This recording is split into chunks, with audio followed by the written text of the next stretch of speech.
কোন ষড়যন্ত্রের শিকার আমরা? মা তো কখনো অর্জুনের ক্ষতি চাইবেন না।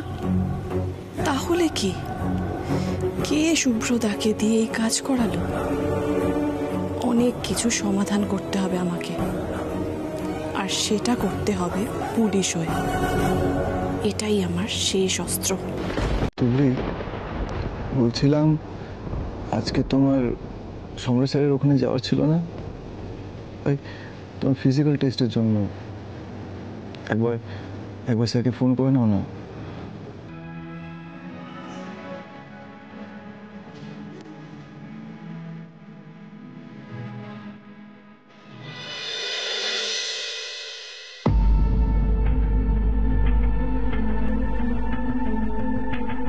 উফ, নেশাটাকে পর্যন্ত পাচ্ছি না।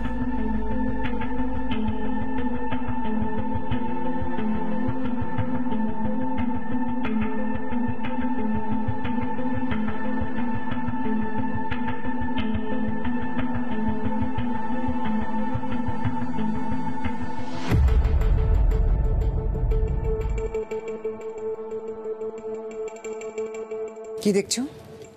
তোমাকে। হঠাৎ করে? তোমার এই পায়চারির কারণটা আমি বুঝতে চাইছিলাম। তো কি বুঝলে? তোমার মধ্যে আমি দুটো মানুষের সংঘাত দেখতে পাচ্ছি অঞ্জলি। এক হচ্ছে অর্জুনের মা, আর একজন এক এবং অদ্বিতীয় অঞ্জলি বোস। আমি দেখতে চাইছিলাম যে এই দুজনের মধ্যে কে জেতে। কি কি বলতে চাইছো তুমি? সেটা তুমি খুব ভালোই বুঝতে পেরেছো। কি দরকার অঞ্জলি, কি দরকার এসবে? কোন দরকারের কথা বলতে চাইছো তুমি? অঞ্জলি, আমার কাছে লুকোবার চেষ্টা করলেও তুমি লুকোতে পারবে না। যেভাবেই হোক না কেন, আমরা দুজনে এক ছাদের তলায় বহু বছর কাটিয়েছি। কিছুটা হলেও আমি তোমাকে চিনি। আমি বেশ বুঝতে পারছি কিছু একটা তোমার ভেতরে তোমাকে কুড়ে কুড়ে খাচ্ছে। সেটা কি আমি জানি না, তবে তবে এর আগেও তোমাকে আমি এরকম আচরণ করতে দেখেছি। তাই বলছি অঞ্জলি, অনেক তো হলো, এবার নিজেকে বদলাও। না, বদলাবো না, আমি এক ফোঁটাও বদলাবো না। অঞ্জলি, তুমি ভুল করছো। আমি যা করছি ঠিক করছি। সব মানুষই ঠিক করছে জেনেই ভুল করে। দেখো অঞ্জলি, এই করতে গিয়ে তুমি না নিজের সর্বনাশ করে বসো। চুপ করবে তুমি? দেখো অঞ্জলি, তোমার স্বামী হিসেবে আমার কিছু কর্তব্য আছে।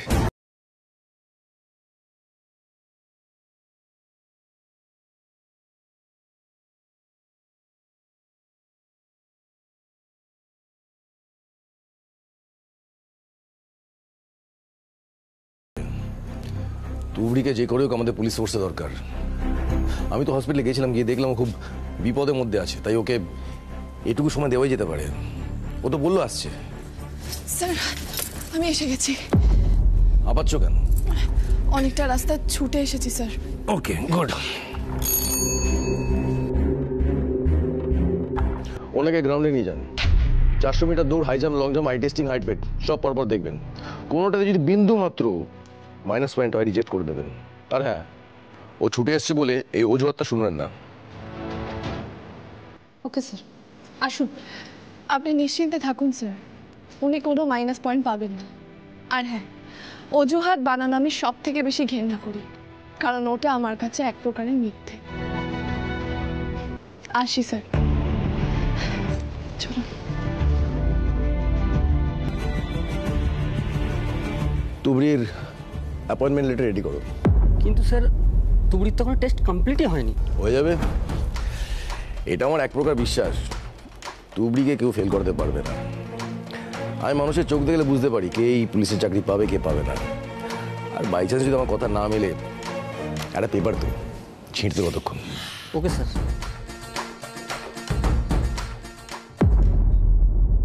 আমাকে ডেকেছিলে বৌদি? নিশা কোথায়? যেখানেই থাক তুমি খুঁজো না, পাবে না। কেন পাবো না? কেন? কোথায় গেছে সে? পালিয়ে গেছে নাকি? পালিয়ে যাওয়ার মতন মেয়ে নিশা নয় বৌদি, তোমাকে আগেও বলেছি। নিশাকে এখান থেকে সরানো হচ্ছে। ওর বাবা ওকে রাস্তা থেকে তুলে নিয়ে গেছে। সম্রাট বাবু? সম্রাট বাবু নিশাকে রাস্তা থেকে তুলে নিয়ে গেছে কেন? কারণ জামাইবাবুর মনে হয়েছে যে অর্জুনের এই অসুস্থ হওয়ার সঙ্গে নিশার কোনো যোগাযোগ থাকতে পারে, আর সেই জন্য নিশাকে অন্য শহরে পাঠিয়ে দিচ্ছে, যাতে নিশা আর এসবের মধ্যে কোনোভাবেই না থাকতে পারে। একদিকে ভালোই হয়েছে, এই কেসটা এখানেই ধামাচাপা পড়ে যাবে আর কাউকে কিচ্ছু করতে হবে না। কি ভাবছো বৌদি? কিছু না। দাঁড়াও, তোমার জন্য আরেকটা খবর আছে। আর একটা কি খবর? নিশা আমায় ফোন করেছিল, ও এখান থেকে চলে যাচ্ছে সেটা জানানোর জন্য। তখন এই বিশেষ খবরটা আমায় দিল। কি খবর? তুবড়ি পুলিশে জয়েন করেছে। কি? কনস্টেবল হয়ে।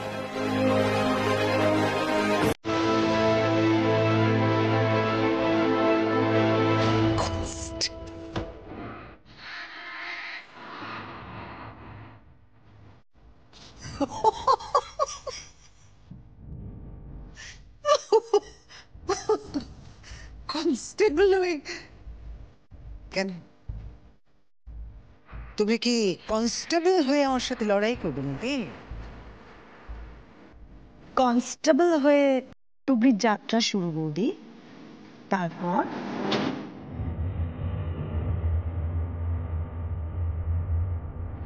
যাত্রা? তুবড়ির যাত্রা আমি শুরু হতেই দেব। তার আগেই আমি তুবড়িকে সমূলে বিনাশ করব। সাবধানে মানুষ।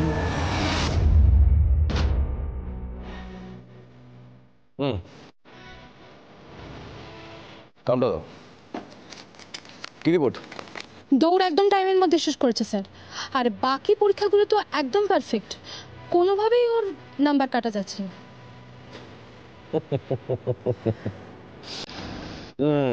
কি স্যার আপনি হাসছেন যে? এটা আমার এক প্রকার বিশ্বাস, তুবড়িকে কেউ ফেল করতে পারবে না।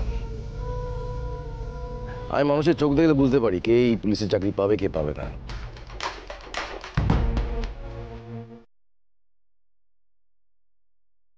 তোমাকে অ্যাপয়েন্ট করা হলো।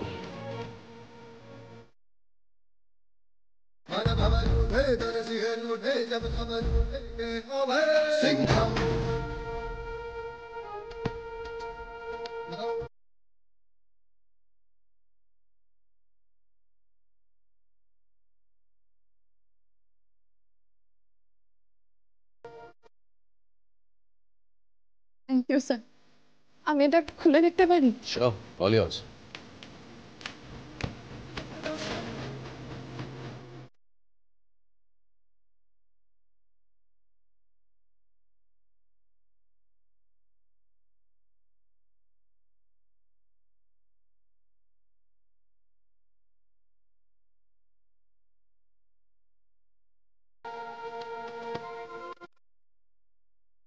তোমার কাজ শেষ তুবড়ি। আমার বিশ্বাস ছিল তুমি পারবে, তা সেটা প্রমাণিত হয়েছে। ভবিষ্যতে যেন এটা বজায় থাকে। থাকবে স্যার, আমি কথা দিচ্ছি চিরকাল আমি নিজেকে প্রমাণ করব। কোনো কিছুর বিনিময়ে আমি নিজের কাজ থেকে পিছপা হব না, আর সমস্ত দায়িত্ব আমি সঠিকভাবে পালন করব স্যার। গুড।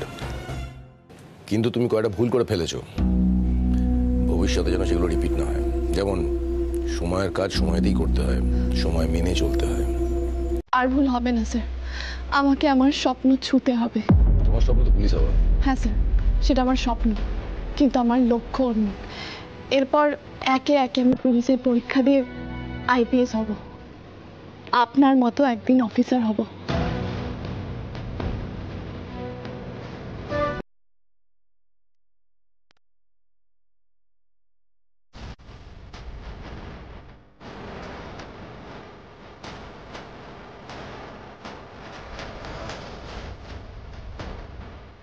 ভালো লাগলো, কারণ আমার স্বপ্ন ছিল যে আমার ভবিষ্যতের প্রজন্ম আমার মতো হতে চাইবে। আমার মেয়ে তো যাক বাদ দাও। তোমার মুখ থেকে এই কথাটা শুনে আমার সত্যি খুব ভালো লাগলো। মনে থাকবে। আমি আর মান রাখবো স্যার।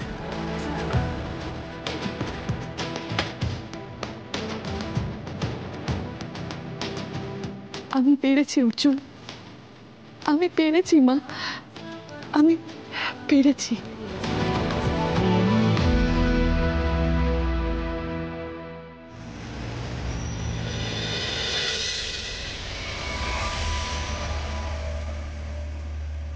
ঠাকুর,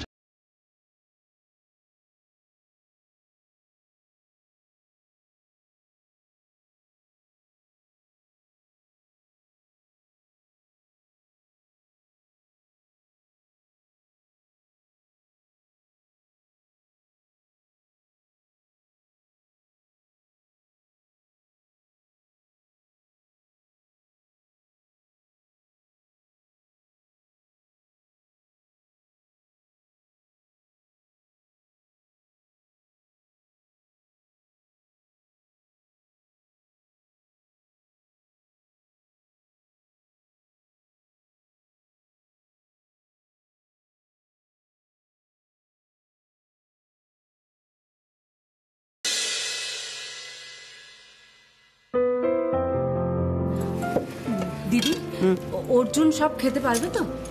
হ্যাঁ, এমনিতে সবই খেতে পারবে, শুধু রিচ কিছু ওকে দিস না। শোন না, ওই পাতলা মাছের ঝোলটা আর ভাত দে।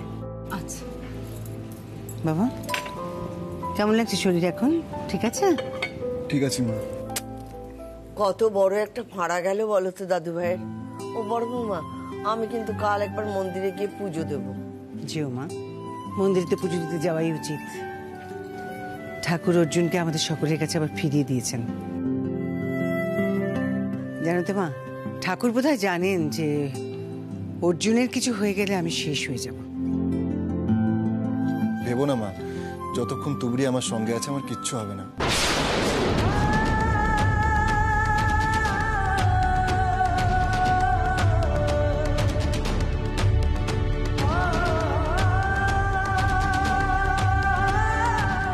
হ্যাঁ মা, আমি তখন কিছু বলতে পারছিলাম না, কিন্তু বুঝতে আমি সবকিছু পারছিলাম যে তুবড়ি আমার জন্য কি কি করছে। ও কোনো গাড়ি না পেয়ে আমার জন্য একটা সাইকেল ভ্যান নিয়ে এসেছিল, আর সেটাই পরেও আমাকে হসপিটালে নিয়ে গেছিল মা। আমি হয়তো আজ বেঁচে আছি সেটা ওরই জন্য। আর ডাক্তারবাবুও তো বললেন যদি আমরা একটু লেটে পৌঁছতাম তাহলেই। আর এমনিতেও তুবড়ি আমাকে বলেছিল কাশতে। সে কি কাশতে বললো? হ্যাঁ বাবা, প্রথমে আমিও ভুল বুঝে তুবড়িকে বকেছিলাম, কিন্তু তারপরে ডক্টর এসে বলল যে ওই জন্যই ভাইয়া বিপদ মুক্ত হয়েছে। আচ্ছা, যার নামে এত কথা হচ্ছে সেই তুবড়ি নাথ বউ কোথায়? ও খাবে না? খাবে মা, খাবে। ডাকো তাহলে ওকে। ডাকতে হবেই কাকে বাবু, না ডাকলেও আসবে কেন? এই যে ও এত কিছু করেছে আমাদের জন্য, আমরা সবাই মিলে এত প্রশংসা করছি, ওকে না ডাকলে আসবে? এখন তো আমার উচিত গিয়ে পায়ে ধরে সেধে ওকে এখানে নিয়ে আসা।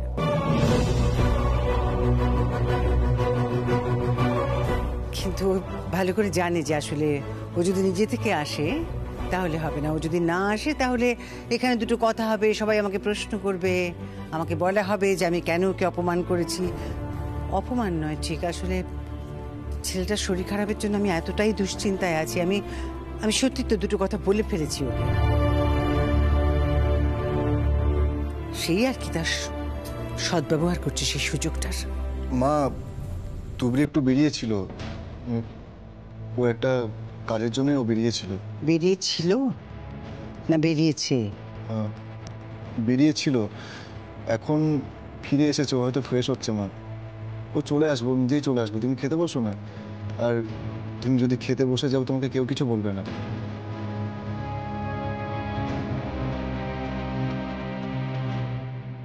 বৌমা, তুমি তো বুঝতে পারছো যে তুমি দুশ্চিন্তায় পড়ে দুটো কথা ওকে বলেছো, কিন্তু এখন তো দুশ্চিন্তা কেটে গেছে। অত চিন্তা করবো না, শান্ত হয়ে বসো, ঠিক এসে যাবে।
জয়েন করবে তো শুনেছিলাম, কিন্তু আজকেই? সবাইকে একটা খবর দেওয়ার আছে, আমি পুলিশের চাকরি পেয়েছি। খবর কি বলছো? এ তো সুখবর। তো এসব হলো কবে? অনেকদিন ধরেই চেষ্টা করছিলাম ছোট দাদু। এই যে মাঝে মাঝে তুমি কাজ আছে বলে বাড়ি থেকে বেরিয়ে যাচ্ছিলে, সেটা বুঝি এই জন্যে? হ্যাঁ দাদু। এ তো ভারী অদ্ভুত ব্যাপার। কেন লুকিয়েছিলে আমাদের কাছে? এটা তো কোনো অন্যায় নয় তুবড়ি। তাহলে আমাদের না জানিয়ে যাচ্ছিলে কেন? অপরাধ নেবেন না বাবা, পরীক্ষা দিতে যাওয়ার দিন থেকেই আমি অনেক কিছু ফিল করেছি। বুঝতে পেরেছি যে সবটা সবাইকে জানিয়ে গেলে হয়তো আমি আমার লক্ষ্যে পৌঁছতে পারবো না। অনেক বাধা বিপত্তি আমাকে পেরোতে হবে, তাই সেই সব এড়াতে আমি সিদ্ধান্ত নিয়ে যে কাউকে কিচ্ছু জানাবো না। তবে অর্জুনকে আমি সবটা জানিয়েছিলাম, ওনার কাছে কিচ্ছু লুকোয়নি। ভাইয়া,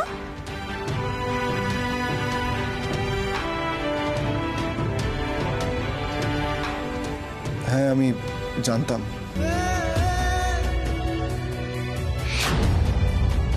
সত্যি কথা বলতে অর্জুন সাহায্য না করলে আমি এই জায়গাতে পৌঁছতেই পারতাম না। যেদিনকে মা পুজোর আয়োজন করেছিলেন সেদিনকে আমার ওখানে 9:30টায় পৌঁছানোর ছিল, না হলে আমার চাকরিটাই হতো না। কিন্তু আমি সেসব কিচ্ছু জানতাম না, উনি জানতেন। উনি আমার যাওয়ার সময়ও বলেননি কোথায় নিয়ে যাচ্ছেন, ফেরার সময় বলেছিলেন যে বাড়িতে যেন আমি কাউকে কিচ্ছু না বলি। তাই আমি কাউকে কিচ্ছু জানাইনি, এমনকি আমি আমার মাকেও জানাইনি। এবার জানাবো, আপনাদেরকে আগে জানালাম। সবাই আমাকে আপনারা আশীর্বাদ করুন, আমি যেন আমার দায়িত্ব অটুটভাবে পালন করতে পারি।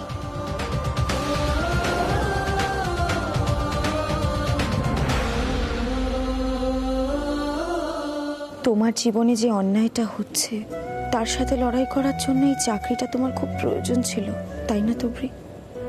আমিও হয়তো কোনোদিন আমার ন্যায় বিচারের জন্য তোমার কাছেই হাত পাতব। কনগ্রাস তুবড়ি, আমি খুব খুশি হয়েছি। Best of luck. Thank you so much দিদি।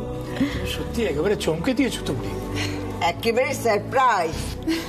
জানো ঠাম্মা, এটা আমার অনেক দিনের স্বপ্ন ছিল, কিন্তু কখনো পূরণ হবে সেটা আমি ভাবতেও পারিনি। তুবি, সকলের স্বপ্ন পূরণ হয় না, তোমার হয়েছে, তুমি ভাগ্যবতী। এই স্বপ্নটাকে যত্ন করে রেখো।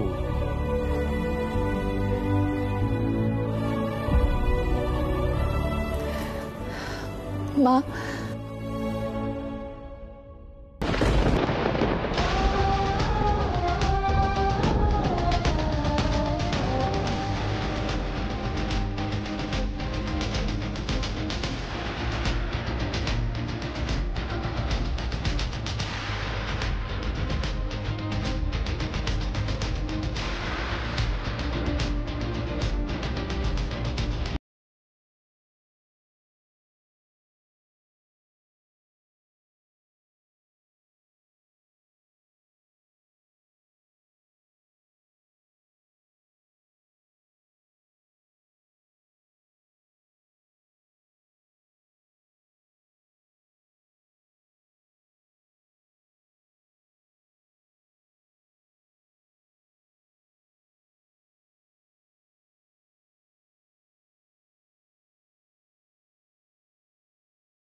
গর্ব করে সবাইকে বলে বেড়াতাম আমার ছেলের বউ আইপিএস।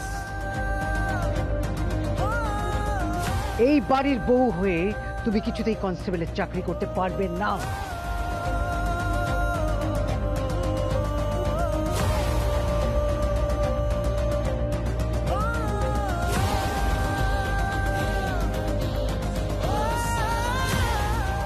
এটা আমার স্বপ্ন মা, আমি নিজেকে প্রমাণ করতে চাই। নিজেকে প্রমাণ করার আরো অনেক রাস্তা আছে তুবড়ি। তুমি নিজে যদি খুঁজে না পাও আমি তোমাকে খুঁজে দেব, হবে? অঞ্জলি, ওকে ওর পছন্দ মতন পথে চলতে দাও। না,